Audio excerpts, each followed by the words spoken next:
Hello everyone, എല്ലാവർക്കും നമസ്കാരം. എല്ലാവർക്കും ACB അക്കാഡമിയിലേക്ക് സ്വാഗതം. ഇപ്പോൾ ക്ലാസ് കണ്ടുകൊണ്ടിരിക്കുന്ന എല്ലാ സുഹൃത്തുക്കളെയും നമ്മുടെ ക്ലാസ്സിലേക്ക് സ്വാഗതം ചെയ്തുകൊണ്ട് നമ്മൾ തുടങ്ങുകയാണ്. നമ്മൾ ഇന്ന് ഡിസ്കസ് ചെയ്യാൻ വേണ്ടി പോകുന്നത് നമ്മുടെ വീക്ക്ലി കറണ്ട് അഫയേഴ്സ് ആണ്. എല്ലാ ദിവസവും നമ്മൾ daily current affairs already discuss ചെയ്ത് പോകാറുണ്ട്. അപ്പോൾ അതിൻ്റെ എല്ലാ ഒരു സാരാംശമായിരിക്കും നമ്മൾ ഈ വീക്ക്ലി കറണ്ട് അഫയേഴ്സിൽ ഡിസ്കസ് ചെയ്യാൻ വേണ്ടി പോകുന്നത്. അപ്പോൾ ക്ലാസ് കണ്ടുകൊണ്ടിരിക്കുന്ന എല്ലാ സുഹൃത്തുക്കളെയും ഒരിക്കൽ കൂടി ക്ലാസ്സിലേക്ക് സ്വാഗതം ചെയ്തുകൊണ്ട് നമ്മുടെ ക്ലാസ് ഇവിടെ തുടങ്ങുന്നു. അതേപോലെ തന്നെ ആദ്യമായിട്ടാണ് നമ്മുടെ ചാനൽ കാണുന്നതെങ്കിൽ ഒന്ന് ലൈക്ക് ചെയ്യുക, സബ്സ്ക്രൈബ് ചെയ്യുക. അതേപോലെ തന്നെ നിങ്ങളുടെ അഭിപ്രായങ്ങളെല്ലാം താഴെ കമന്റായിട്ട് അറിയിക്കാനും ശ്രമിക്കുക. നമ്മളൊരു MCQ ടൈപ്പായിട്ടായിരിക്കും എന്ത് ചെയ്യുന്നത്, നമ്മുടെ ഈ പറയുന്ന ചോദ്യങ്ങളെല്ലാം തന്നെ പോവുക. ഓപ്ഷൻസ് കാണും, നിങ്ങൾ അറിയാവുന്ന ഉത്തരങ്ങളെല്ലാം തന്നെ താഴെ കമന്റായിട്ട് അറിയിക്കാനും ശ്രമിക്കുക. ഓക്കെ, ഇതുമായി ബന്ധപ്പെട്ട കുറച്ച് എക്സ്പ്ലനേഷനും മറ്റു കാര്യങ്ങളും എന്ത് നമ്മളത് പറഞ്ഞു പോകുന്നതായിരിക്കും കേട്ടോ. ഒരുപാട് ചോദ്യങ്ങളുണ്ട്, ഒരുപാട് ചോദ്യങ്ങൾ വളരെ കുറച്ച് സമയം കൊണ്ട് നമുക്ക് എന്ത് ചെയ്യാം, ഡിസ്കസ് ചെയ്തു പോവാം. ഓക്കെ അല്ലേ, സെറ്റാണല്ലോ. അപ്പോൾ നമുക്ക് ചോദ്യങ്ങളിലേക്ക് കടക്കാം. നമ്മുടെ ആദ്യത്തെ ചോദ്യം എന്ന് പറയുന്നത്, ഇന്ത്യയുടെ ആദ്യത്തെ തദ്ദേശീയ അതിവേഗ ഇലക്ട്രിക് ബുള്ളറ്റ് ട്രെയിൻ ആയിട്ടുണ്ടായിരുന്ന B28 കോച്ചുകൾ നിർമ്മിക്കുന്നതിനായി ബംഗളൂരുവിൽ ഉദ്ഘാടനം ചെയ്ത നിർമ്മാണ കേന്ദ്രത്തിന്റെ പേര് ഏതാണ് എന്നുള്ളതാണ് അല്ലെ. ഇന്ത്യയുടെ ആദ്യത്തെ തദ്ദേശീയ അതിവേഗ ഇലക്ട്രിക് ബുള്ളറ്റ് ട്രെയിൻ ആയ B28 കൊച്ചുകൾ നിർമ്മിക്കുന്നതിനായിട്ട് ബംഗളൂരുവിൽ ഉദ്ഘാടനം ചെയ്ത നിർമ്മാണ കേന്ദ്രത്തിന്റെ പേരെന്താണെന്നുള്ളതായിരുന്നു നമ്മുടെ ചോദ്യം എന്ന് പറയുന്നത് അല്ലെ. എന്തായിരുന്നു അതിന്റെ പേര് എന്നുള്ളതാണ്. അതിന്റെ പേരെന്ന് പറയുന്നത് ആദിത്യ എന്നുള്ളതാണ് അല്ലെ. എന്താണ് അത്? ആദിത്യ. നിങ്ങൾ അങ്ങനെ ആലോചിച്ചാൽ മതി. പറയുന്നത് അതിവേഗം സഞ്ചരിക്കണമെങ്കിൽ അത് പ്രകാശ വേഗതയിലായിരിക്കണം.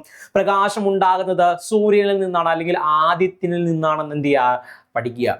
ഓക്കെ, അപ്പൊ എന്താണത്? കണക്ട് ചെയ്ത് വെച്ച് പഠിക്കണം കേട്ടോ. എന്താണത്? ആദിത്യ എന്ന് തന്നെ എന്ത് ചെയ്യുക, പഠിച്ചു നോക്കുക. ആദിത്യ എവിടെയാണ് എന്ത് നിർമ്മിച്ചത്? ബംഗളൂരുവിലാണ് നിർമ്മിച്ചത്. ബംഗളൂരിലാണ് എന്ത് ചെയ്യുന്നത്, നിർമ്മാണം നടത്തിയിട്ടുണ്ടായിരുന്നത്. ആ നിർമ്മാണം നടത്തിയ ആറ് സഹായത്തോടു കൂടി തന്നെയാണ്, BEML സഹായത്തോടു കൂടി തന്നെയാണ്. അതായത് ഭാരത് എർത്ത് മൂവേഴ്സ് ലിമിറ്റഡ് എന്നുള്ളതാണ് BEML എന്ന് പറയുന്നത്. ഓക്കെ അല്ലേ. ഓക്കെ, അപ്പം ഇച്ചിരി കൂടെ സ്പെസിഫിക് ആയിട്ടാണ് നമ്മുടെ ചോദ്യം വരുന്നതെങ്കിൽ, ബംഗളൂരുവിൽ എവിടെയാണ് എന്നുള്ളൊരു സ്പെസിഫിക് ആയിട്ടാണ് ഒരു ചോദ്യം വരുന്നതെങ്കിൽ, തിപ്പസാന്ദ്ര ക്യാമ്പസ് എന്നുള്ള കാര്യം എന്ത് ചെയ്യുക, ഓർത്തിരിക്കുക. തിപ്പസാന്ദ്ര ക്യാമ്പസിൽ വെച്ചാണ് എന്ത് ചെയ്യുന്നത്, ഈ പറയുന്ന നിർമ്മാണം പൂർത്തിയാക്കിയിട്ടുണ്ടായിരുന്നത് എന്നുള്ള കാര്യം കൂടെ എന്ത് ചെയ്യുക, നോട്ട് ചെയ്ത് വെക്കുക. അതേപോലെ തന്നെ റെയിൽവേ മന്ത്രി എന്ന് പറയുന്നത് ആരാണ്? കേന്ദ്ര റെയിൽവേ മന്ത്രി എന്ന് പറയുന്നത് അശ്വനി വൈഷ്ണവാണ്. അല്ല, ആരാണത്?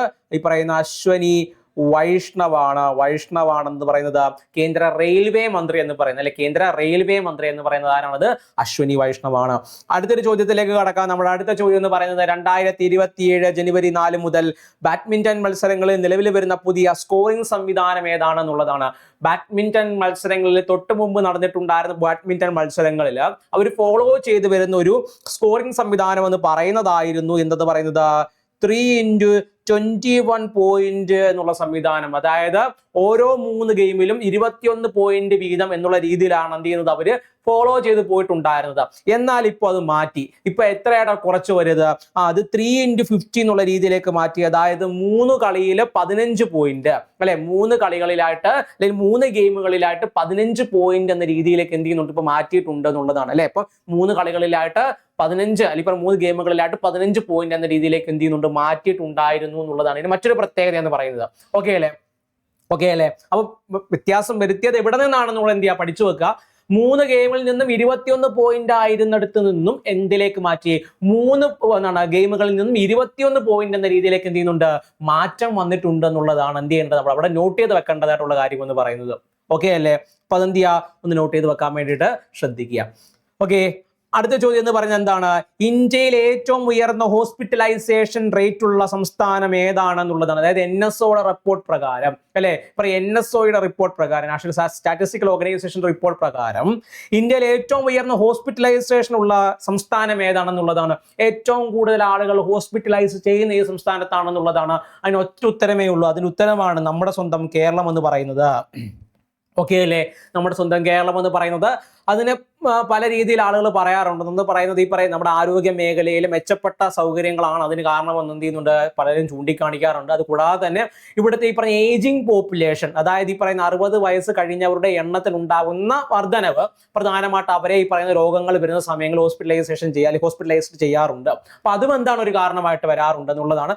മറ്റെന്ന് പറയുന്നത് മെച്ചപ്പെട്ട ആരോഗ്യ സംവിധാനമാണ് എന്ത് ചെയ്യുന്നത്, അത് കാണിക്കുന്നത്. കാരണം ഈ പറയുന്ന രീതിയിൽ ആളുകൾ ഒരു അസുഖം വന്നു കഴിഞ്ഞാൽ സെൽഫ് ട്രീറ്റ്മെന്റ് എടുക്കാതെ തന്നെ എന്ത് ചെയ്യാറുണ്ട്, ഈ പറയുന്ന രീതിയിൽ ആശുപത്രിയിൽ വന്ന് ചികിത്സ തേടാറുണ്ടെന്നുള്ളതൊക്കെ തന്നെയാണ് മറ്റു പ്രത്യേകത. പിന്നെ ഈ പറയുന്ന പ്രൈവറ്റ് ഹോസ്പിറ്റൽസും പബ്ലിക് ഹോസ്പിറ്റൽസും നമുക്ക് എന്താണ് കൂടുതൽ ആക്സസിബിൾ ആണ് എന്നുള്ളതാണ് മറ്റൊരു പ്രത്യേകത എന്ന് പറയുന്നത്. ഓക്കെ അല്ലേ? അപ്പൊ ഇതൊക്കെ തന്നെയാണ് എന്ത് ചെയ്യുന്നത് മറ്റൊരു കാരണമായിട്ട് പൊതുവെ എന്ത് ചെയ്യുന്നത് ചൂണ്ടിക്കാണിക്കുന്നത് എന്നുള്ളതാണ്. അടുത്തൊരു ചോദ്യം, നീതി ആയോഗിന്റെ പുതിയ വൈസ് ചെയർമാനായിട്ട് നിയമിതനായത് ആരാണെന്നുള്ളതാണ്. നീതി ആയോഗിന്റെ പുതിയ വൈസ് ചെയർമാനായിട്ട് നിയമിതനായത് വളരെ ഇമ്പോർട്ടന്റ് ആയ ഒരു കാര്യം തന്നെയാണ് ഈ പറയുന്ന നീതി ആയോഗിന്റെ വൈസ് ചെയർമാൻ എന്നുള്ള ഒരു പൊസിഷൻ. കാരണം കുറച്ച് നാളായിട്ട് നമ്മൾ പഠിച്ചു വന്നിരുന്ന ഒരു കാര്യത്തിൽ നിന്ന് ഇത് വ്യത്യസ്തമായിട്ടുള്ള ഒരു ഉത്തരമാണ് അത് വരുന്നത്. കാരണം ഇത്രയും നാളായിട്ട് നമ്മൾ പഠിച്ചു വന്നത് എങ്ങനെയായിരുന്നു, ഈ പറയുന്ന നീതി ആയോഗിന്റെ വൈസ് ചെയർമാൻ എന്ന് പറയുന്നത് സുമൻബെറി എന്നാണ് നമ്മൾ പഠിച്ചു വന്നിട്ടുണ്ടായിരുന്നത്. പക്ഷേ സുമൻബെറി മാറി അല്ലെ, സുമൻബെറി മാറി ഇപ്പോൾ ആരാണത്, അശോക് കുമാർ ലാഹിരി ആണെന്നുള്ളതാണ്. അശോക് കുമാർ ലാഹിരിയാണ്. സാമ്പത്തിക വിദഗ്ധരൊക്കെ തന്നെയാണ് ആരെന്ന് പറയുന്നത്, അശോക് കുമാർ ലാഹിരി എന്ന് പറയുന്നത് അല്ലെ. അപ്പൊ സുമൻബെറിക്ക് ശേഷമാണ് എന്ത് ചെയ്യുന്നത്, അത് നോട്ട് ചെയ്ത് വെക്കണം കേട്ടോ. സുമൻബെറിക്ക് ശേഷമാണ് എന്ത് ചെയ്യുന്നത്, അശോക് കുമാർ ലാഹിരി നീതി ആയോഗിന്റെ എന്തായിട്ട് മാറുന്നത്, വൈസ് ചെയർപേഴ്സണായിട്ട് എന്ത് ചെയ്യുന്നത് മാറുന്നത്, അല്ലെങ്കിൽ വൈസ് ചെയർമാനായിട്ട് മാറുന്നത് എന്നുള്ളതാണ്. ഓക്കെ അല്ലേ, വൈസ് ചെയർമാനായിട്ട് എന്ത് ചെയ്യുന്നത് മാറുന്നത് എന്നുള്ളതാണ്. അപ്പൊ അത് നോട്ട് ചെയ്ത് വെക്കുക. ഈ പറഞ്ഞ അരവിന്ദ് പനഗിരി എന്നൊക്കെ പറയുന്ന ആദ്യത്തെ ഈ പറയുന്ന നീതി ആയോഗിന്റെ എന്താണ് ചെയർമാനായിട്ടൊക്കെ ഉണ്ടായിരുന്ന വ്യക്തി, അല്ലെ വൈസ് ചെയർമാനായിട്ടൊക്കെ ഉണ്ടായിരുന്ന വ്യക്തിയാണ്, CEO ആയിട്ട് ഉണ്ടായിരുന്ന വ്യക്തിയാണ്. ഓക്കെ അല്ലേ. അപ്പൊ അതെന്തെങ്കിലും നോട്ട് ചെയ്ത് വെക്കുക. മറ്റൊന്ന് പറയുന്നത് WHO ആദ്യമായിട്ട് അംഗീകാരം നൽകിയ 2 മുതൽ 5 കിലോ ഭാരമുള്ള കുഞ്ഞുങ്ങൾക്കുള്ള മലേറിയ മരുന്ന് ഏതാണെന്നുള്ളതാണ്. WHO വേൾഡ് ഹെൽത്ത് ഓർഗനൈസേഷൻ ആദ്യമായിട്ട് അംഗീകാരം നൽകിയ 2 മുതൽ 5 കിലോ ഭാരമുള്ള കുട്ടികൾക്കായിട്ടുള്ള അല്ലെങ്കിൽ കുഞ്ഞുങ്ങൾക്കായുള്ള മലേറിയ മരുന്ന് ഏതാണെന്നുള്ളതാണ് നമ്മുടെ ചോദ്യം എന്ന് പറയുന്നത്. നമ്മൾ പറഞ്ഞിട്ടുണ്ടായിരുന്ന 2 മരുന്നാണ് പൊതുവെ എന്ത് ചെയ്യുന്നത് ഒറ്റപ്പേരിൽ അറിയപ്പെടുന്നത്. അതായത് ആർട്ടമെതർ ലുമേഫാൻട്രി എന്നുള്ളതാണ് എന്തെന്ന് പറയുന്നതിന്റെ പേര്, അല്ലെ ആർട്ടമെതർ ലുമേഫാൻട്രി എന്നുള്ളതിന്റെ പേര്. അത് 2 മരുന്നുകളാണ്, പക്ഷെ ഒറ്റ സമയം കൊണ്ടാണ് എന്ത് നമ്മൾ അത് ഇഞ്ചക്ട് ചെയ്യുന്നതാണ് മറ്റൊരു പ്രത്യേകത. എന്തിനെതിരാണത്, പറയുന്നത് മലേറിയ എന്ന് പറയുന്ന രോഗത്തിനെതിരാണെന്നുള്ളതാണ് അല്ലെ. മലേറിയ എന്ന് പറയുന്ന രോഗത്തിനെതിരായിട്ടാണ് എന്ത് ഈ കുത്തിവയ്പ്പ് നടത്തുന്നത്. ഈ പറഞ്ഞ ആർട്ടമെതിൻ മെത്തർ അതേപോലെ തന്നെ ലുമേഫാൻട്രി എന്ന് പറയുന്ന ഈ മരുന്ന് എന്ത് ചെയ്യുന്നത് കുത്തിവെക്കുന്നത് എന്നുള്ളതാണ്. അല്ലെ ഏത് രോഗത്തിനെതിരെയാണെന്നുള്ളതാണ് പ്രധാനമായിട്ടും പഠിച്ചു വെക്കേണ്ടത്. മലേറിയക്കാണെന്നുള്ള കാര്യം എന്ത് ചെയ്യുക നോട്ട് ചെയ്ത് വെക്കുക. ഓക്കെ, അടുത്ത് നമുക്ക് നോക്കാം. ഇന്ത്യയുടെ സാംസ്കാരിക വൈവിധ്യവും വിനോദസഞ്ചാരവും പ്രതിപാദിക്കുന്ന നീതി ആയോഗ് പുറത്തിറക്കിയ ആന്തോളജിയുടെ പേരെന്താന്നുള്ളതാണ്. അല്ലെങ്കിൽ പുസ്തകം എന്ന് ആലോചിച്ചാൽ മതി, ബുക്ക് എന്ന് ആലോചിച്ചാൽ മതി. ആന്തോളജി എന്ന് പറയുന്നത് ബുക്ക് എന്ന് ആലോചിച്ചാൽ മതി അല്ലെ. എന്താണ് അതിന്റെ പേരെന്ന് പറയുന്നത്, അതിന്റെ പേരെന്ന് പറയുന്നത് Divya Bharat a window to the soul of India എന്നുള്ളതാണ് അല്ലെ. ഈ പറയുന്ന ദിവ്യ ഭാരത്, ഇന്ത്യക്ക് ഒരു ഓറ ഉണ്ടെന്നുള്ള കാര്യം എന്ത് ചെയ്യുക പഠിച്ചു വെക്കുക. ഇന്ത്യക്ക് ഒരു ഓറയുണ്ട് അല്ലെ. ഇന്ത്യയുടെ ഭൂപടം മനസ്സിൽ കാണുക, അതിന്റെ പുറകിൽ ഒരു ഓറയുള്ള പോലെ എന്ത് ചെയ്യുക ഒരു ചിത്രം മനസ്സിലേക്ക് വരിക. എന്താണ് ആ ഒരു ചിത്രം മനസ്സിലേക്ക് വരുന്ന സമയങ്ങളിൽ ഈ ഒരു പേരും കൂടെ എന്ത് അതിലേക്ക് കൊണ്ടുവരാൻ വേണ്ടി ശ്രമിക്കുക. അതായത് Divya Bharat a window to the soul of India അല്ലെ, ഇന്ത്യയുടെ ആത്മാവിലേക്ക് തുറക്കുന്ന ഒരു ജനാല അല്ലെ. ഇന്ത്യയുടെ ആത്മാവിലേക്ക് തുറക്കുന്ന ഒരു ജനാല. അതായത് ഇങ്ങനെ നമ്മളൊരു ജനാല തുറന്ന് ഇങ്ങനെ നോക്കുന്ന സമയത്ത് നമുക്ക് എന്ത് കാണാം, നമ്മുടെ ഫ്രണ്ടിൽ ഇങ്ങനെ താജ്മഹാളും കുത്തം മിനാറും അല്ലെ, ഈ പറയുന്ന രീതിയിൽ മൈസൂർ പാലസും ഇന്ത്യ ഗേറ്റും രാഷ്ട്രപതി ഭവനും അല്ലെ, ഈ പറയുന്ന നോർത്ത് ബ്ലോക്കും സൗത്ത് ബ്ലോക്കും, അങ്ങനെ ഒരുപാട് കെട്ടിടങ്ങളുണ്ടല്ലോ, ഒരുപാട് പൈതൃക കേന്ദ്രങ്ങളും മറ്റു കാര്യങ്ങളെല്ലാം ഉണ്ടല്ലോ. അപ്പൊ അതെല്ലാം എങ്ങനെ മുന്നിൽ കാണാമെന്നുള്ള കാര്യം എന്ത് ചെയ്യാൻ ഓർത്തിരുന്നാൽ മതി. മറ്റൊരു പ്രത്യേകത എന്ന് പറയുന്നത് ഈ Divya Bharat a window to the soul of India എന്ന് പറയുന്ന ആന്തോളജിയുടെ മറ്റൊരു പ്രത്യേകത എന്ന് പറയുന്നത് ഇന്ത്യയിൽ ഇപ്പോഴും ആളുകൾ എക്സ്പ്ലോർ ചെയ്യാത്ത ഒരുപാട് ലോക്കൽ സൈറ്റുകൾ ഉണ്ടെന്നുള്ളതാണ് അല്ലെ. ഒരുപാട് ചരിത്രം പേറുന്ന ഒരുപാട് ലോക്കൽ സൈറ്റുകൾ ഇപ്പോഴും പല ഭാഗങ്ങളായിട്ട് എക്സ്പ്ലോർ ചെയ്യാതിരിക്കുന്നു. ലോകത്തിന് മുന്നിൽ എക്സ്പ്ലോർ ചെയ്യാതെ ഇനിയും ഒരുപാട് പൈതൃക കേന്ദ്രങ്ങളുണ്ട്. അതിനെ ഈ പറയുന്ന ലോകത്തിന് മുന്നിലേക്ക് കൊണ്ടുവരിക, അതിന് വേണ്ട സിഗ്നിഫിക്കൻസ് എന്ത് ചെയ്യുക നേടിക്കൊടുക്കുക എന്നുള്ളതാണ് ഇന്ത്യന്റെ പ്രത്യേകത അല്ലെ, ഇന്ത്യന്റെ ലക്ഷ്യം എന്ന് പറയുന്നത്. Divya Bharat window to the soul of India എന്ന് പറയുന്ന ആ ഒരു ആന്തോളജിയുടെ പ്രത്യേകത എന്ന് പറയുന്നത്. ഓക്കെ, അപ്പൊ അത് നോട്ട് ചെയ്ത് വെക്കുമല്ലോ. അടുത്തൊരു ചോദ്യമാണ്, 1ാം ലോക മഹായുദ്ധത്തിൽ വീരമൃത്യു വരിച്ച ഇന്ത്യൻ സൈനികരുടെ പേരുകൾ ഉൾപ്പെടുത്തിയ ബെസ്ര മെമ്മോറിയൽ ഏത് രാജ്യത്താണ് എന്നുള്ളതാണ്. ബെസ്ര മെമ്മോറിയൽ ഏത് രാജ്യത്താണത്? ബെസ്ര മെമ്മോറിയൽ എന്ന് പറയുന്നത് ഇറാഖിലാണ് എന്നുള്ള കാര്യം ഓർത്തിരിക്കുക. ഇറാഖിലാണെന്നുള്ളതാണ്. 1914 1919 എന്ന് പറയുന്നത് ഇന്ത്യയുടെ ചരിത്രത്തിൽ ഒരുപാട് എന്ത് ചെയ്യുന്നത് രാഷ്ട്രീയ സാഹചര്യങ്ങൾ ഒരു രാഷ്ട്രീയപരമായിട്ട് ഒരുപാട് പ്രശ്നങ്ങളൊക്കെ ഉണ്ടാകുന്ന ഒരു സാഹചര്യം കൂടിയായിരുന്നു ഈ പറയുന്ന 14-19 കാലഘട്ടം എന്ന് പറയുന്നത്. അത് മാത്രമല്ല 1ാം ലോക മഹായുദ്ധം കൊടുമ്പിരി കൊണ്ടിരിക്കുന്ന സമയം കൂടിയാണെന്ന് പറയുന്നത് ഈ ഒരു കാലഘട്ടം എന്ന് പറയുന്നത്. 1ാം ലോക മഹായുദ്ധം ആയിക്കോട്ടെ, 2ാം ലോക മഹായുദ്ധം ആയിക്കോട്ടെ, ബ്രിട്ടന് വേണ്ടിയിട്ടുണ്ടായിരുന്ന ഏത് ലോക യുദ്ധങ്ങളായിക്കോട്ടെ, യുദ്ധങ്ങളിലെല്ലാം തന്നെ ബ്രിട്ടനോട് തോളോട് ചേർന്ന് പ്രവർത്തിച്ചിട്ടുണ്ടായിരുന്ന ഒരു സൈനിക വിഭാഗമാണ് ഇന്ത്യൻ വംശജരായിട്ടുണ്ടായിരുന്ന പട്ടാളക്കാര്, അതായത് ബ്രിട്ടീഷ് ഇന്ത്യൻ സോൾജേഴ്സ് എന്ന് പറയുന്നത്. ബ്രിട്ടീഷ് ഇന്ത്യൻ സോൾജേഴ്സ് അവർ കര ആയിക്കോട്ടെ, നാവികമായിക്കോട്ടെ, വ്യോമസേന ഭാഗമായിക്കോട്ടെ, അവരെല്ലാത്തിനും ചേർന്ന് എന്ത് ചെയ്യുന്നുണ്ട്, തോൾ ചേർന്ന് പ്രവർത്തിച്ചിട്ടുണ്ടായിരുന്നുള്ളതാണ്. കാരണം ഈ പറഞ്ഞ രണ്ടാം ലോക മഹായുദ്ധമായിക്കോട്ടെ, ഒന്നാം ലോക മഹായുദ്ധമായിക്കോട്ടെ, അതിൽ പങ്കെടുത്തിട്ടുണ്ടായിരുന്ന സൈനികരുടെ ആകെ എണ്ണം കണക്ക് കൂട്ടിക്കഴിഞ്ഞാൽ അതിലൊരു വലിയൊരു അംശവും ഏകദേശം ഈ പറയുന്ന എന്താണ് 3-4 ലക്ഷത്തിലധികം വരുന്ന അല്ലെ ഈ പറയുന്ന പല ഈ പറഞ്ഞ ജർമ്മനി ആയിക്കോട്ടെ, ഈ പറയുന്ന രീതിയിൽ ഇവൻ ബ്രിട്ടന്റെ ആയിക്കോട്ടെ, അവരെയൊക്കെ മുഴുവൻ സൈനിക ശേഷിയോട് കൂടി തന്നെ എന്ത് ചെയ്യുന്നത്, കൂടെ നിൽക്കുന്ന അത്രത്തോളം വരുന്ന ഇന്ത്യൻ സൈനികർ ബ്രിട്ടന് വേണ്ടിയിട്ട് എന്ത് ചെയ്യുന്നുണ്ട്, ഫ്രാൻസിലായിക്കോട്ടെ, ആഫ്രിക്കയിലായിക്കോട്ടെ, മിഡിൽ ഈസ്റ്റിലായിക്കോട്ടെ, ബർമയിലായിക്കോട്ടെ എന്ത് ചെയ്തിട്ടുണ്ട്, യുദ്ധം ചെയ്തിട്ടുണ്ടായിരുന്നുള്ളതാണ്. അതിന്റെ ഒരു മെമ്മോറായിട്ടാണ് നമ്മൾ പൊതുവെ ഈ പറയുന്ന രീതിയിൽ ഇന്ത്യ ഗേറ്റിന് മുന്നിൽ എന്ത് ചെയ്യുന്നത്, നമ്മളൊരു വലിയൊരു ഗേറ്റ് പണിഞ്ഞു വെച്ചിട്ട് അവരുടെ പേരിൽ എന്ത് ചെയ്യുന്നത്, തീനാളങ്ങൾ കത്തിക്കുന്നത് എന്നുള്ളതാണ് ആണല്ലോ അല്ലെ. അപ്പൊ എന്താണ്, ഒന്നാം ലോക മഹായുദ്ധത്തിൽ വീരമൃത്യു വരിച്ചിട്ടുണ്ടായിരുന്ന ഇന്ത്യൻ സൈനികരുടെ പേരുകൾ ഉൾപ്പെടുത്തിയ ബസ്ര മെമ്മോറിയൽ എന്ന് പറയുന്നത് ഇറാഖിലാണെന്നുള്ളതാണ് അല്ലെ. എവിടെയാണത്, ഇറാഖിലാണെന്നുള്ളതാണ്. ഇറാൻ അല്ല, ഇറാഖാണ് കേട്ടോ. ഇറാഖ് രണ്ടൊരു വ്യത്യാസമുണ്ട് അല്ലെ. കേൾക്കാൻ ഇച്ചിരി കൂടെ സിമിലർ ആണെന്ന് തോന്നിയാലും ഇറാഖ് ആണെന്നുള്ള എന്ത് ഓർത്തിരിക്കുക.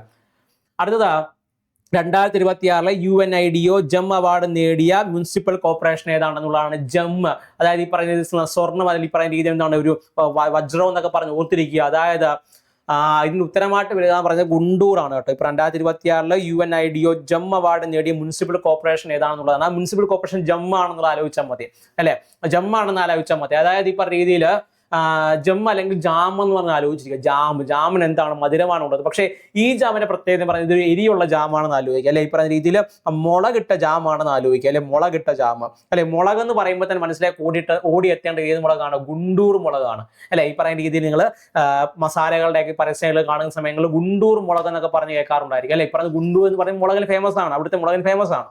ഓക്കെ, അപ്പൊ ഈ പറഞ്ഞ രീതിയിൽ നമ്മൾ എന്ത് ആലോചിക്കണം, ഈ ജം എന്ന് പറയുമ്പോൾ ജാം ആലോചിക്കണം, അതായത് എരിയുള്ള ജാം എന്ന് ആലോചിക്കണം. എരിക്ക് പ്രധാനമായിട്ടും കാരണമാകുന്ന മുളക് ഏതാണ്, അത് ഗുണ്ടൂർ മുളകാണ്. അതുകൊണ്ട് ഈ മുനിസിപ്പൽ കോർപ്പറേഷൻ എന്ന് പറയുന്നത് ഏത് കോർപ്പറേഷൻ ആയിരിക്കും, അത് ഗുണ്ടൂർ മുനിസിപ്പൽ കോർപ്പറേഷൻ ആണെന്നുള്ള കാര്യം എന്ത് ചെയ്യുക, നോട്ട് ചെയ്ത് വെക്കുക.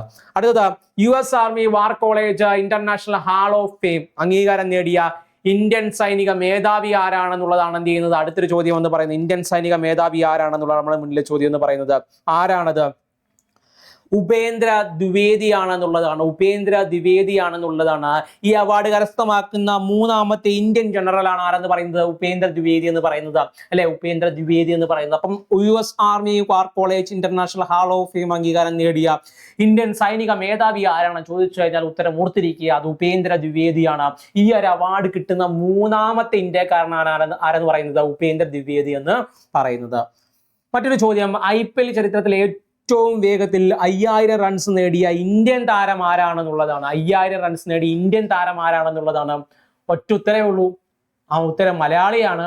ഏതാണ് മലയാളി, നിങ്ങൾ ഓപ്ഷനകത്ത് നോക്കിയേ, അതിനകത്ത് ഏതാണ് മലയാളിയായിട്ട് വരുന്നത്, സഞ്ജു സാംസൺ ആണ് ആ മലയാളി എന്ന് പറയുന്നത് അല്ലെ. ആരാണത്, സഞ്ജു സാംസൺ ആണെന്നുള്ളതാണ്. സഞ്ജു സാംസൺ ആണ്. ഓക്കെ, 3 പേരുണ്ട്. അതിനകത്ത് ഏറ്റവും കൂടുതൽ ഈ പറയുന്ന രീതിയിൽ ഈ ചരിത്രത്തിൽ ഏറ്റവും കൂടുതൽ വേഗത്തിൽ 5000 റൺസ് നേടുന്ന ഇന്ത്യൻ താരം ആരാണെന്നുള്ളതാണ്. അപ്പൊ അതിന് മുമ്പ് ആരൊക്കെയോ ചെയ്തിട്ടുണ്ട്. അതായത് 3 പേരുണ്ട്. ആ 3 പേരിൽ 3ാമനാണ് സഞ്ജു സാംസൺ എന്ന് പറയുന്നത്.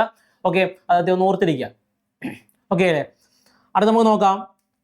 ഔദ്യോഗിക മാരത്തണില് 2 മണിക്കൂർ താഴെ സമയം കൊണ്ട് ഫിനിഷ് ചെയ്ത് ലോക റെക്കോർഡ് സ്ഥാപിച്ച താരം ആരാണെന്നുള്ളതാണ്. അതിനെക്കുറിച്ച് സ്പെസിഫിക് ആയിട്ട് പറയുകയാണെങ്കിൽ ലണ്ടൻ മാരത്തണില് ഔദ്യോഗിക ലണ്ടൻ മാരത്തണില് 2 മണിക്കൂർ താഴെ സമയം കൊണ്ട് ഫിനിഷ് ചെയ്ത് ലോക റെക്കോർഡ് സ്ഥാപിച്ചിട്ടുണ്ടായിരുന്ന താരം ആരാണെന്നുള്ളതായിരുന്നു. അദ്ദേഹത്തിന്റെ പേരെന്ന് പറയുന്നത് സെബാസ്റ്റ്യൻ സാവേ എന്നുള്ളതാണ് അല്ലെ. എന്താണ് അദ്ദേഹത്തിന്റെ പേര്, അദ്ദേഹത്തിന്റെ പേര് സെബാസ്റ്റ്യൻ സാവേ എന്നുള്ളതാണ്. ഓക്കെ, ഈ പറയുന്ന സാവുന്നിടം വരെ അദ്ദേഹം ഓടി എന്ന് ആലോചിച്ചാൽ മതി. അതായത് മരിക്കുന്നിടം വരെ അദ്ദേഹം ഓടി, സാവുന്നിടം വരെ അദ്ദേഹം ഓടി അല്ലെ. സെബാസ്റ്റ്യൻ സാവേ. ഓക്കെ അല്ലേ.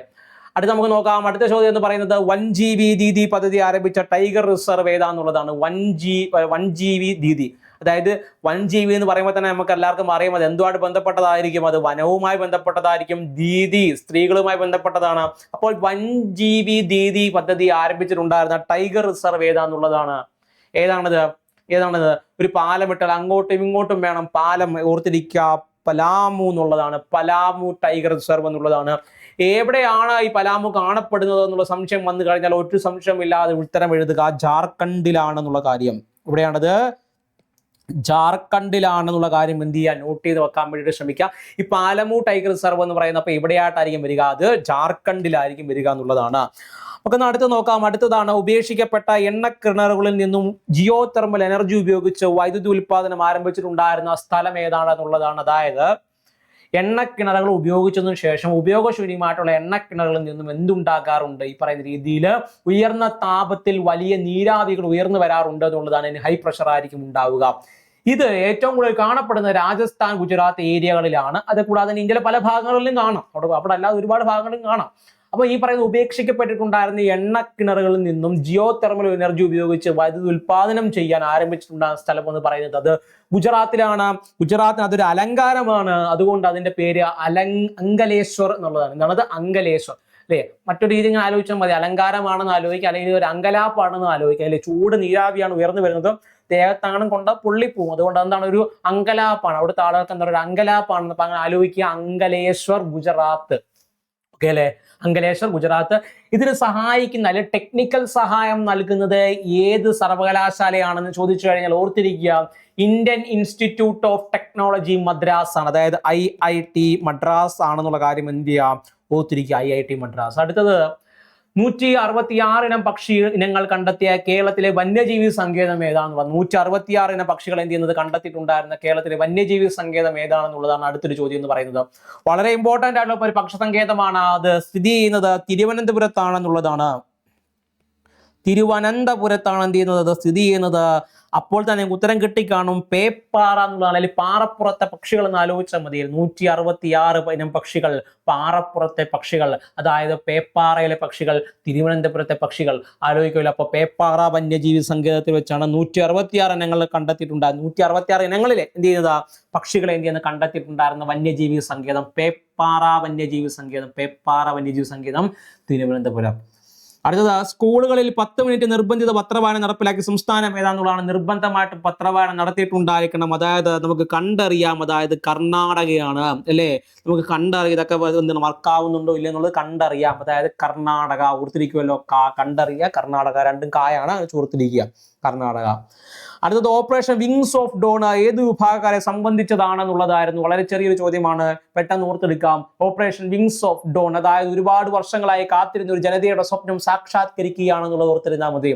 അതായത് മണിപ്പൂരിലെ ബിനൈ മൻഷ് എന്ന് പറയുന്ന ജൂത വിഭാഗത്തിൽപ്പെടുന്ന ആളുകൾ ഈ പറയുന്ന രീതിയിൽ പണ്ട് കാലങ്ങളിൽ ഈ പറയുന്ന ജെറുസലേമിൽ നിന്ന് പുണ്യ ജന്മനാടായിട്ടുണ്ടാകുന്ന ജെറുസലേമിൽ നിന്ന് പലായനം ചെയ്ത് അഫ്ഗാനിസ്ഥാൻ, ചൈന വഴി ഇങ്ങനെ നോർത്ത് ഈസ്റ്റേൺ ഫ്രണ്ടിയർ സ്റ്റേറ്റുകളുടെ ഭാഗമായിട്ടുണ്ടായിരുന്ന മണിപ്പൂരിൽ വന്ന് സെറ്റിൽ ചെയ്യുന്നു.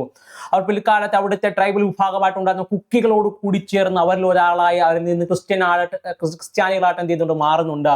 എന്നിട്ടും ക്രിസ്ത്യാനികളാകാത്ത, ഇപ്പോഴും ജൂതന്മാരായി വിശ്വസിച്ച് ജൂതന്മാരുടെ പ്രാക്ടീസുകൾ അതേപോലെ തന്നെ ചെയ്ത് ജൂതന്മാരായിട്ട് തന്നെ ജീവിക്കുന്ന ബിനൈ മെനാഷെ എന്ന് പറയുന്ന ഒരു വിഭാഗം അവിടെ ഉണ്ട്. അവരെല്ലാം തന്നെ ഇസ്രായേൽ എംബസി അടുത്തിടെ എന്ത് നടത്തിയിട്ടുണ്ടായിരുന്നു? അവരെല്ലാം തിരിച്ച് അവരുടെ ജന്മനാടുകളിലേക്ക് തിരികെ കൊണ്ടുപോകാനുള്ള എഫേർട്സുകൾ നടത്തുന്നുണ്ടായിരുന്നു. ആ ഒരു ഓപ്പറേഷനെയാണ്. അതായത് അവരെ സംബന്ധിച്ചോളം അവർക്ക് എന്താണ്? അതൊരു പുതുപുലരിയാണ്, പുതിയൊരു പുലരിയാണെന്ന് ആലോചിക്കുക. അപ്പൊ അതുകൊണ്ട് തന്നെ ഓപ്പറേഷന്റെ പേര് ഓപ്പറേഷൻ വിങ്സ് ഓഫ് ഡോൺ എന്നുള്ളതാണ്. അടുത്തത് ഇന്ത്യയുടെ ആദ്യ വർണ്ണ സ്മാരക നാണയം ഏത് സംഭവവുമായി ബന്ധപ്പെട്ടതാണെന്നുള്ളതാണ്. അതായത് ഇന്ത്യ അടുത്തിടെ അച്ചീവ് ചെയ്തിട്ടുണ്ടായിരുന്ന പ്രധാനപ്പെട്ട കാര്യവുമായി ബന്ധപ്പെട്ടതാണ്. അതായത് ഇന്ത്യ അടുത്തിടെ അതിന്റെ റെയിൽവേ ട്രാക്കുകളെല്ലാം തന്നെ എന്ത് ഇലക്ട്രിഫൈ ചെയ്തിട്ടുണ്ടായിരുന്നു എന്നുള്ളതാണ്. അപ്പൊ അതുകൊണ്ട് തന്നെ റെയിൽവേയുടെ വൈദ്യുതീകരണത്തിന്റെ 100 വർഷം എന്നുള്ളതാണ്. റെയിൽവേയുടെ വൈദ്യുതീകരണത്തിന്റെ 100 വർഷമാണെന്നുള്ളതാണ്. അതിന്റെ ഭാഗമായിട്ടാണ് നമ്മുടെ RBI 100 രൂപയുടെ കോയിൻ ഇറക്കിയിട്ടുണ്ടായിരുന്നത് അല്ലെ? 100 രൂപയുടെ കോയിൻ ഇറക്കിയിട്ടുണ്ടായിരുന്നത് എന്തുമായി ബന്ധപ്പെട്ടാണ്? റെയിൽവേയുടെ വൈദ്യുതീകരണത്തിന്റെ 100 വർഷമായിട്ട് ബന്ധപ്പെട്ടാണ് അല്ലെ? ഓർത്തിരിക്കുമല്ലോ. അടുത്തതാണ് SIPR റിപ്പോർട്ട് പ്രകാരം 2025 പ്രതിരോധ ചെലവിൽ ഇന്ത്യയുടെ സ്ഥാനം എത്രയാണെന്നുള്ളതാണ്. പ്രതിരോധ ചെലവിൽ ഇന്ത്യയുടെ സ്ഥാനം എന്ന് പറയുന്നത് പ്രതിരോധ ചെലവിൽ ഇന്ത്യയുടെ സ്ഥാനം എന്ന് പറയുന്നത് 5ാം സ്ഥാനത്താണെന്നുള്ളതാണ്. മുന്നിൽ നിൽക്കുന്ന പ്രധാനപ്പെട്ട രാജ്യങ്ങൾ എന്ന് പറയുന്നത് 1 USA ആണ്, 2ാമത് ചൈനയാണ്, 3ാമത് റഷ്യയാണ്, 4ാമത് ജർമ്മനിയാണ്, 5ാമതാണ് എന്ന് പറയുന്നത് ഇന്ത്യയുടെ സ്ഥാനം എന്ന് പറയുന്നത്. ഇനി ഈ പറയുന്ന ഇമ്പോർട്ടുകളിലാണെങ്കിൽ ഈ പറഞ്ഞ ഡിഫൻസുമായിട്ട് ബന്ധപ്പെട്ട കാര്യങ്ങൾ ഇന്ത്യയിലേക്ക് ഇമ്പോർട്ട് ചെയ്യുകയാണെങ്കിൽ അതിന്റെ സ്ഥാനം എന്ന് പറയുന്നത് 2ാം സ്ഥാനത്താണ്. ഈ ഡിഫൻസ് ഇമ്പോർട്ടുകൾ ഇന്ത്യയുടെ സ്ഥാനം 2ാം സ്ഥാനത്താണ്. അതേപോലെ തന്നെ പ്രതിരോധ ചെലവിലാണെങ്കിൽ ഇന്ത്യയുടെ സ്ഥാനം 5ാം സ്ഥാനത്താണെന്നുള്ളതാണ്. ഓക്കെ, അടുത്ത നമുക്ക് നോക്കാം. അടുത്തത് ലോകത്തിലെ ഏറ്റവും ചൂട് കൂടിയ നഗരങ്ങളിൽ 1ാം സ്ഥാനത്തെത്തിയിട്ടുണ്ടായിരുന്ന ഇന്ത്യൻ നഗരം ഏതാണെന്നുള്ളതാണ് അല്ലെ? ലോകത്തിലെ ഏറ്റവും ചൂട് കൂടിയിട്ടുണ്ടായിരുന്ന ഇന്ത്യൻ നഗരങ്ങളിൽ 1ാമത് എത്തിയിട്ടുണ്ടായിരുന്ന ഇന്ത്യൻ നഗരം ഏതാണെന്നുള്ളതാണ്. ചൂടിന്റെ കാര്യത്തിൽ UP കഴിഞ്ഞ് മറ്റൊരു സ്ഥലം പ്രധാനമായിട്ട് നമുക്ക് കാണാൻ വേണ്ടി പറ്റത്തില്ല. അപ്പൊ നിങ്ങൾ വിചാരിക്കുക രാജസ്ഥാനിലും ഈ പറയുന്ന രീതിയിൽ ഗുജറാത്തിലൊന്നും ചൂടല്ലേ എന്നുള്ളത്. അങ്ങനെയല്ല. ഓർത്തിരിക്കാൻ വേണ്ടി പറഞ്ഞതാണ്. അതായത് ഈ പറയുന്ന രീതിയിൽ ബന്ദ എന്ന് പറയുന്ന സ്ഥലമുണ്ട്, യു പിയിലെ ബന്ദ എന്ന് പറയുന്ന സ്ഥലത്ത് ബാക്കിയുള്ള സ്ഥലങ്ങളെക്കാളും നല്ല രീതിയിൽ ചൂടുണ്ടായിരുന്നതാണ്. കാരണം ഏകദേശം ഒരു 47.4%, 6%, 47.6, 47 സംതിങ് അടുപ്പിച്ചങ്ങണ്ടായിരുന്നു. 47, 49 അറിയാൻ പറ്റും. ആ ഒരു റേഞ്ചിലാണ് അവിടുത്തെ ചൂടെന്ന് പറയുന്നത്. അതായത് ഒരു 0.6, 0.9 ഒക്കെ വ്യത്യാസം വന്നു കഴിഞ്ഞാൽ തന്നെ എന്ത് ചെയ്യാൻ പറ്റും, അത് 50 ഡിഗ്രി സെൽഷ്യസിലേക്ക് മാറും. അപ്പൊ തന്നെ അറിയാം ചൂടിന്റെ കാഠിന്യം എത്രയാണെന്നുള്ളത് അല്ലെ. അപ്പം ബന്ദ എന്നുള്ളത് ഉത്തർപ്രദേശിൽ ബന്ദയാണ് എന്ത് ചെയ്യാൻ ഉത്തരമായിട്ട് വരുന്നത് കേട്ടോ. അടുത്തത് ഇന്ത്യയിലെ ഏറ്റവും നീളമേറിയ ഗ്രീൻഫീൽഡ് എക്സ്പ്രസ് വേ എവിടെയാണെന്നുള്ളതാണ്. ഗ്രീൻഫീൽഡ് എക്സ്പ്രസ് വേ എന്ന് പറയുന്നത് നീളം കൂടിയതെന്ന് പറയുമ്പോൾ തന്നെ ആലോചിക്കുക അല്ലെ. ഈ പറയുന്ന ഇന്ത്യയിൽ തന്നെ ഏറ്റവും നീളം കൂടിയ നദി എന്ന് പറയുന്നത് നമ്മുടെ ഗംഗയാണ്, ഗംഗയാണ്. അപ്പൊ അങ്ങനെ ഓർത്തിരിക്കുക, ഗംഗ എക്സ്പ്രസ് വേ എന്നുള്ളതാണ് മീററ്റിനെയും പ്രയാഗ്രാജിനെയൊക്കെ ബന്ധിപ്പിച്ചുകൊണ്ട് നടക്കുന്ന വലിയൊരു ഹൈവേ ആണെന്ന് പറയുന്നത് ഗംഗ എക്സ്പ്രസ് വേ എന്ന് പറയുന്നത് അല്ലെ. അത് മോദി ഉദ്ഘാടനം ചെയ്തു എന്നൊക്കെ പറഞ്ഞ് എന്ത് ചെയ്തൊരു വാർത്തകൾ ഉണ്ടായിരുന്നു. അടുത്തത് ഇന്ത്യ സന്ദർശിച്ച ഐക്യരാഷ്ട്രസഭയുടെ പൊതുസഭാ പ്രസിഡന്റ് ആരാണെന്നുള്ളതാണ്. ഐക്യരാഷ്ട്രസഭയുടെ പൊതുസഭാ പ്രസിഡന്റ് എന്ന് പറയുമ്പോൾ ഒറ്റ ഉത്തരമേ ഉള്ളൂ, അത് അന്നലീന ബെയർബൊക്ക് ആണെന്നുള്ളതാണ്. അന്നലീന ബെയർബൊക്ക് ആണ്. നമ്മൾ പറഞ്ഞിട്ടുണ്ടായിരുന്നു അതിൻ്റെ എന്നതാണ് പ്രസിഡന്റ് എന്ന് പറയുമ്പോൾ അത് വലിയ 3-4 പേര് ചേരുന്ന ഒരു പേരാണ് അന്നലീന ബെയർബൊക്ക് അല്ലെ. അന്നലീന ബെയർബൊക്ക് 4 പേരാണ്. അന്നലീന ബെയർബൊക്ക് എന്താണ് പ്രൊതുസഭാ പ്രസിഡന്റ് ആണെന്നുള്ളതാണ്.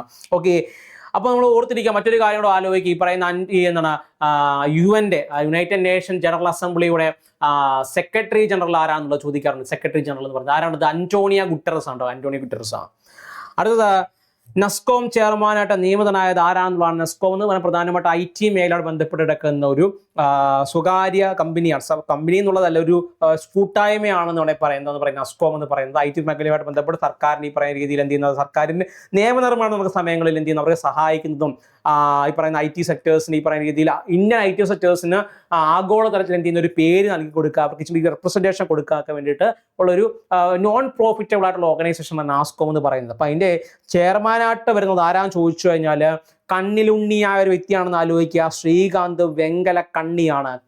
ഒരു പ്രധാനപ്പെട്ട ഒരു കണ്ണിയാണ്. അവൻ വളരെ ഇമ്പോർട്ടൻ്റ് ആയ ഒരു കണ്ണിയാണ്. കണ്ണിയുടെ പേര് വെങ്കല കണ്ണി എന്നുള്ളതാണ്. അല്ലെ എന്താണ് വെലമ കണ്ണി എന്നുള്ളതാണ്. വെങ്കല കണ്ണി അല്ല, വെലമ കണ്ണി എന്നുള്ളതാണ്. അദ്ദേഹത്തിന്റെ പേര് ശ്രീകാന്ത് വെലമ കണ്ണി എന്നുള്ളതാണ്. അടുത്തത് പ്രസ് കൗൺസിൽ ഓഫ് ഇന്ത്യയുടെ പുതിയ ചെയർപേഴ്സൺ ആരാണെന്നുള്ളതായിരുന്നു. പ്രസ് കൗൺസിൽ ഓഫ് ഇന്ത്യയുടെ പുതിയ ചെയർപേഴ്സൺ ആരാണെന്നുള്ളതാണ്. പ്രസ് കൗൺസിൽ ഓഫ് ഇന്ത്യയുടെ പുതിയ ചെയർപേഴ്സൺ എന്ന് പറയുന്നത് രഞ്ജന പ്രകാശ് ദേശായി ആണെന്നുള്ള കാര്യം എന്ത് ചെയ്യുക, ഓർത്തിരിക്കുക. എന്താണത്? രഞ്ജന പ്രകാശ് ദേശായി ആണ് കേട്ടോ, ഓർത്തിരിക്കുക. രഞ്ജന പ്രകാശ് ദേശായി ആണ്. ഈ പറയുന്ന UCC നടപ്പിലാക്കുന്ന ബന്ധപ്പെട്ട് ഉത്തരാഖണ്ഡിൽ ഈ പറയുന്ന യൂണിഫോം സിവിൽ കോഡ് നടപ്പിലാക്കുന്നതുമായി ബന്ധപ്പെട്ട് ഈ അടുത്തിടെ വന്നിട്ടുണ്ടാകുന്ന 8th പേ കമ്മീഷനായിട്ട് ബന്ധപ്പെട്ട്, അതേപോലെ തന്നെ ജമ്മു ആൻഡ് കാശ്മീരിലെ ഡീലിമിറ്റേഷനായിട്ട് ബന്ധപ്പെട്ട് എന്ത് ചെയ്യുന്നത് അവിടുത്തെ എല്ലാ ഈ പറയുന്ന കമ്മീഷനെ മുന്നിൽ നിന്ന് നയിച്ചിട്ടുണ്ടായ വ്യക്തിയാണ് Ranjana Prakash Desai. Press council of ഇന്ത്യയുടെ പുതിയ ചെയർപേഴ്സൺ ആരാൻ ചോദിച്ചത് ആരാണ്? രഞ്ജന പ്രകാശ് ദേശായി, ജസ്റ്റിസ് രഞ്ജന പ്രകാശ് ദേശായി ആണ്. അടുത്തിടെ FTA അല്ലെങ്കിൽ ഫ്രീ ട്രേഡ് അഗ്രിമെന്റ് ഒപ്പുവെച്ചിട്ടുണ്ടായിരുന്നത് ഇന്ത്യ ആരുമായിട്ടാണെന്നുള്ളതാണ് അല്ലെ. അടുത്തിടെ ഇന്ത്യ ഏത് രാജ്യവുമായിട്ടാണ് FTA ഒപ്പുവെച്ചിട്ടുണ്ടായിരുന്നത്? അത് ആരുമായിട്ടാണ്? പുതിയ രാജ്യവുമായി, അതായത് ന്യൂസിലൻഡുമായിട്ടാണെന്നുള്ളതാണ്. അടുത്ത് നോക്കുക, 49ാമത് കേരള ഫിലിം ക്രിട്ടിക്സ് അവാർഡിലെ മികച്ച നടൻ ആരാണെന്നുള്ളതാണ്. ഒരു ഉത്തരമേ ഉള്ളൂ. കേരള ഫിലിം ക്രിട്ടിക്സ് അവാർഡിലെ മികച്ച നടൻ എന്ന് പറയുന്നത് അത് മോഹൻലാൽ ആണ്. ഹൃദയപൂർവ്വം, അതേപോലെ തന്നെ തുടരും എന്ന് പറയുന്ന സിനിമയിൽ അഭിനയത്തിനാണ്. മികച്ച നടി എന്ന് പറയുന്നത് ആരാണത്? അത് കല്യാണി പ്രിയദർശനും അതേപോലെ തന്നെ എന്താണ് അനശ്വര രാജനുമാണ്. അതേപോലെ തന്നെ മികച്ച സിനിമ എന്ന് പറയുന്നത് എക്കോയാണ്. രഞ്ജിത്ത് അയ്യാത്താൻ്റെ പറഞ്ഞ എക്കോ എന്ന് പറയുന്ന സിനിമയാണെന്നുള്ളതാണ്. അപ്പൊ അതെന്ത് ചെയ്യാൻ നോട്ട് ചെയ്ത് വെക്കുക. അടുത്തത് 49ാമത് കേരള ഫിലിം ക്രിട്ടിക്സ് അവാർഡിൽ മികച്ച സിനിമയായിട്ട് കണക്കാക്കിയിട്ടുണ്ടായിരുന്നത് എടുത്തിട്ടുണ്ടായിരുന്നത് എക്കോ ആണെന്നുള്ളത് നമ്മളിപ്പോൾ പറഞ്ഞിട്ടുണ്ടായിരുന്നു. അടുത്തത് 4ാമത് ഇന്ത്യ ആഫ്രിക്ക ഫോറം ഉച്ചകോടി നടക്കുന്നത് എവിടെയാണെന്നുള്ളതാണ്. ഇന്ത്യ ആഫ്രിക്ക ഫോറം ഉച്ചകോടി, അതായത് ഇന്ത്യ മറ്റൊരു കോണ്ടിനെന്റുമായിട്ടുള്ള ഉച്ചകോടിയാണെന്നത് അല്ലേ. India Africa. അപ്പൊ എവിടെ വെച്ച് നടക്കുന്നു? ഇന്ത്യയിൽ വെച്ച് നടക്കുന്നു. ഇന്ത്യയിൽ എവിടെ? ന്യൂഡൽഹി അല്ലെ. എവിടെയാണത്? ന്യൂഡൽഹി. അടുത്തത് ഏഷ്യൻ കാട്ടുപോത്തുകളെ വിജയകരമായിട്ട് പുനരധിവസിപ്പിച്ച ദേശീയ ഉദ്യാനം ഏതാണെന്നുള്ളതാണ്. അതായത് ഏഷ്യൻ കാട്ടുപോത്തുകളെ വിജയകരമായി പുനരധിവസിപ്പിച്ച ദേശീയ ഉദ്യാനം ഏതാണെന്ന് ചോദിച്ചാൽ ഞങ്ങൾ ഹിമാലയത്തിന് മടിത്തട്ടിൽ നിന്നും പോത്തിനെ പിടിച്ചുകൊണ്ട് എവിടെ കൊണ്ടുവന്നു? ഇങ്ങ് കൻഹായിൽ കൊണ്ടുവന്നു എന്നുള്ളത് ആലോചിച്ചാൽ മതി. കൻഹ, അതായത് കാസിരംഗിൽ നിന്ന് എങ്ങോട്ടേക്ക് കൊണ്ടുവന്നു? കൻഹയിലേക്കാണ് എന്ത് ചെയ്യുന്നത് കൊണ്ടുവന്നിട്ടുണ്ട്. കൻഹ. ഓക്കെ, മധ്യപ്രദേശിലാണ് കേട്ടോ. അടുത്തത് ബംഗ്ലാദേശ് ആരംഭിച്ച മീസ്ലസ് റുബെല്ല വാക്സിനേഷൻ ക്യാമ്പയിൻ ഏതാണെന്നുള്ളതാണ് അല്ലെ. വാക്സിനേഷൻ ക്യാമ്പയിൻ എന്തിനായിട്ട് വേണ്ടിയിട്ടാണെന്നുള്ളതാണ്. അത് പ്രധാനമായിട്ടും നവജാത ശിശുക്കൾക്കും കുട്ടികൾക്കും വേണ്ടിയിട്ടുള്ള മീസ്ലസ് റുബെല്ല വാക്സിനേഷൻ ആയിരുന്നു ബംഗ്ലാദേശ് ആരംഭിച്ചിട്ടുണ്ടായിരുന്നത്. WHO സഹായത്തോടു കൂടി തന്നെയാണ് ആരംഭിച്ചത്. അടുത്തത് വംശം എന്ന നാടകത്തിന് അവാർഡ് ലഭിച്ചത് ഏത് ഗ്രൂപ്പിനാണെന്നുള്ളതാണ്. വംശം എന്ന നാടകത്തിന് അവാർഡ് ലഭിച്ചത് ഏത് ഗ്രൂപ്പിനാണെന്നുള്ളതാണ്. അത് അജന്ത തിയേറ്റർ ഗ്രൂപ്പിനാണെന്നുള്ള കാര്യം എന്തെങ്കിലും നോട്ട് ചെയ്ത് വെക്കുക. അടുത്തത് ഇന്ത്യയിലെ സ്വകാര്യ മേഖലയിലെ ആദ്യ ഓർബിറ്റൽ റോക്കറ്റ് ഏതാണെന്നുള്ളതാണ്. ഇന്ത്യൻ സ്വകാര്യ മേഖലയിലെ ആദ്യ ഓർബിറ്റൽ റോക്കറ്റ് അത് നിർമ്മിച്ചിട്ടുണ്ടായിരുന്നത് ഈ പറഞ്ഞ സ്കൈ റൂട്ട് എന്ന് പറയുന്ന ഒരു കമ്പനിയാണ്. സ്കൈ റൂട്ട് എയറോസ്പേസ് സ്പേസ് എന്ന കമ്പനിയാണ് എന്ത് ചെയ്യുന്നത്, അത് നിർമ്മിച്ചിട്ടുണ്ടായിരുന്നത്. അതിന്റെ പേരെന്ന് പറയുന്നത് വിക്രം എസ് എന്നുള്ളതല്ല, വിക്രം 1 എന്നുള്ളതാണ് കേട്ടോ. എന്താണത്? വിക്രം എസ് എന്നുള്ളതല്ല, വിക്രം 1 എന്നുള്ളതാണ്.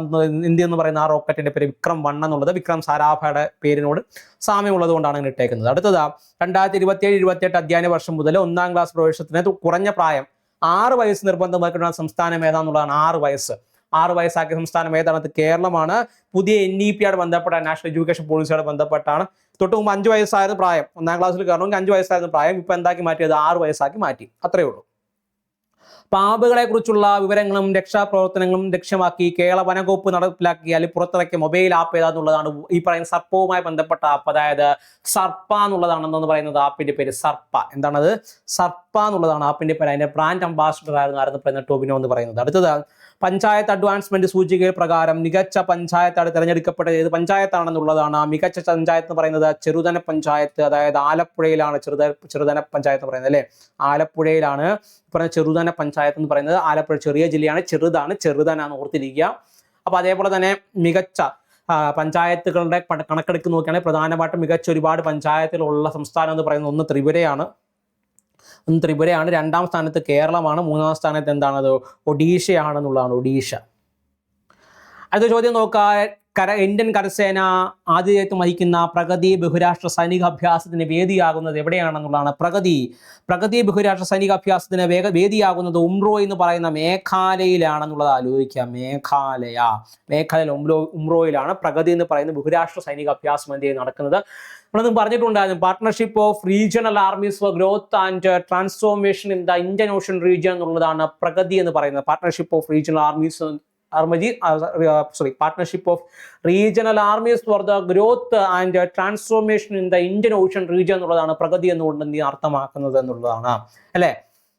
അപ്പൊ അത് ഓർത്തിരിക്കുക. മറ്റൊരു പ്രഗതി ഉണ്ട്. ആ പ്രഗതി എന്ന് പറയുന്നത് 2027 സെൻസസുമായിട്ട് ബന്ധപ്പെട്ടാണ് ആ പ്രഗതി എന്ന് പറയുന്നത്. അത് പ്രഗതിയും വികാസ് രണ്ടുപേരും ഈ പറയുന്ന 2027 സെൻസസിന്റെ മസ്കറ്റുകളാണ് കേട്ടോ. അടുത്തതാണ് 2026 മെയ് 1 മുതൽ ഒപ്പേക് അല്ലെങ്കിൽ ഒപ്പേക് പ്ലസ് കൂട്ടായ്മയിൽ നിന്നും പിന്മാറാൻ തീരുമാനിച്ച രാജ്യം ഏതാണെന്നുള്ളതാണ്. ആ രാജ്യത്തിന് ഒറ്റ പേരേ ഉള്ളൂ. ആ പേരാണ് UAE എന്ന് പറയുന്നത്. 3 പേരിൽ അറിയപ്പെടുന്ന യുണൈറ്റഡ് അറബ് എമിറേറ്റ്സ്. ഏതാണ്? UAE അല്ലെ. UAE എന്ത് ചെയ്തു? ഇപ്പം ഒപ്പേക്കിൽ നിന്ന് പിന്മാറുന്നു എന്നുള്ളതാണ്. വളരെ വലിയൊരു സംഘടനയായിരുന്നു ഒപ്പേക്ക് എന്ന് പറയുന്നത്. അതിൽ നിന്ന് എന്ത് ചെയ്യുന്നുണ്ട്? UAE പിന്മാറുന്നു. അതോടൊപ്പം തന്നെ 2019 ആരും പിന്മാറിയിരുന്നു? ഖത്തറും പിന്മാറിയിരുന്നു അല്ലെ. ഖത്തറും പിന്മാറിയിട്ടുണ്ടായിരുന്നു. അതൊരു ചോദ്യമല്ല. നിങ്ങൾ ഈ പറയുന്ന വരാൻ വേണ്ടി പോകുന്ന പരീക്ഷകൾ എന്ന് പറയുമ്പോൾ ഇനി നോട്ടിഫിക്കേഷൻ വരാൻ വേണ്ടി പോകുന്ന പ്രധാനപ്പെട്ട പരീക്ഷ എന്ന് പറയുന്നത് LD പരീക്ഷയാണ്. അത് 2026 കൂടി തന്നെ നോട്ടിഫിക്കേഷൻ വരത്തുള്ളൂ. അത് അവസാനത്തോടു കൂടി തന്നെ നോട്ടിഫിക്കേഷൻ വരത്തുള്ളൂ. 2027 പരീക്ഷയാണ്. 2028 റാങ്ക് ലിസ്റ്റ് പബ്ലിഷ് ചെയ്യും. 2028 റാങ്ക് ലിസ്റ്റ് പബ്ലിഷ് ചെയ്യുന്ന സമയത്ത് നിങ്ങളുടെ പേരും അതിലേക്ക് ഉണ്ടാകണമെന്നുള്ള ആത്മാർത്ഥമായ ആഗ്രഹം നിങ്ങളുടെ മനസ്സിൽ നിൽക്കുന്നുണ്ടെങ്കിൽ നിങ്ങളുടെ പഠനം ഇവിടെ ആരംഭിച്ചു തുടങ്ങേണ്ടതാണ്. 2026 നിങ്ങളുടെ ഈ വീഡിയോ കണ്ടു തുടങ്ങുമ്പോൾ തന്നെ നിങ്ങളുടെ പ്രിപ്പറേഷൻ ഇവിടെ തന്നെ ആരംഭിക്കണം. എന്നിരുന്നാലും അത്രയും വലിയൊരു വാസ്റ്റ് ടോപ്പിക്കാണ്.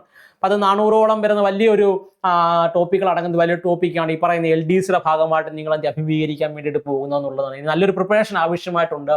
അപ്പോൾ നിങ്ങൾ വരാൻ വേണ്ടി പോകുന്ന LDC പരീക്ഷയ്ക്ക് വേണ്ടിയിട്ട് പ്രിപ്പയർ ചെയ്യുന്നവരാണെങ്കിൽ നമ്മുടെ ASUD അക്കാഡമിയിൽ നമ്മൾ മിഷൻ LDC 2027 വേണ്ടി ഒരു ബാച്ച് നമ്മൾ ആരംഭിച്ചിട്ടുണ്ടായിരുന്നു. ഇപ്പോഴേ പഠിച്ചു തുടങ്ങുക. പഠിച്ചു തുടങ്ങിക്കഴിഞ്ഞാൽ തന്നെ ഇപ്പോൾ 2026 അവസാനത്തോട് കൂടി തന്നെ നിങ്ങൾക്ക് എന്ത് പഠിച്ചു തീർക്കാൻ വേണ്ടി പറ്റും?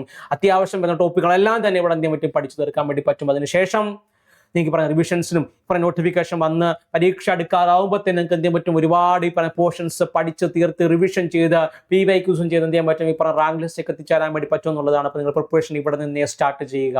നിങ്ങൾക്ക് പറഞ്ഞ കോഴ്സുമായി ബന്ധപ്പെട്ട കൂടുതൽ വിവരങ്ങൾ മറ്റു കാര്യങ്ങൾ അറിയാൻ താല്പര്യമുണ്ടെങ്കിൽ ഇവിടെ തൊട്ട് താഴെയായിട്ട് നമ്പർ കൊടുത്തിട്ടുണ്ട്. നമ്പർ വിളിച്ച് കോൺടാക്ട് ചെയ്ത് കഴിഞ്ഞാൽ ഇവിടെ കോഴ്സുമായി ബന്ധപ്പെട്ട കൂടുതൽ വിവരങ്ങൾ എന്തെങ്കിലും ലഭ്യമാകുന്നതായിരിക്കും. ആർക്കും സംശയങ്ങളോ മറ്റു കാര്യങ്ങളോ ഉണ്ടെങ്കിൽ എന്ത് ചെയ്യാത്താടെ കമൻ്റായിട്ട് അറിയിക്കുക, അല്ലെങ്കിൽ ഈ പറഞ്ഞ രീതിയിൽ നമ്പർ വിളിച്ച് കോൺടാക്ട് ചെയ്യുക. ഓക്കെ, അപ്പോൾ നിങ്ങൾക്ക് കാര്യങ്ങളെല്ലാം മനസ്സിലായിട്ടോ വിശ്വസിക്കുകയാണ്. അത്യാവശ്യം വേഗത്തിലാണ് പറഞ്ഞു പോയത്.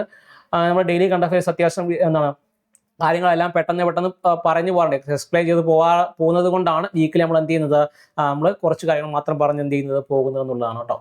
അപ്പോൾ താങ്ക് യു. ക്ലാസ് കേട്ടിരുന്ന എല്ലാവർക്കും നന്ദി. ആദ്യമായിട്ട് കാണുന്ന നിങ്ങൾ ലൈക്ക് ചെയ്യുക, സബ്സ്ക്രൈബ് ചെയ്യുക, നിങ്ങളുടെ അഭിപ്രായങ്ങളെ താഴെ കമൻറ്റായിട്ട് അറിയിക്കുക. Okay, thank you, by.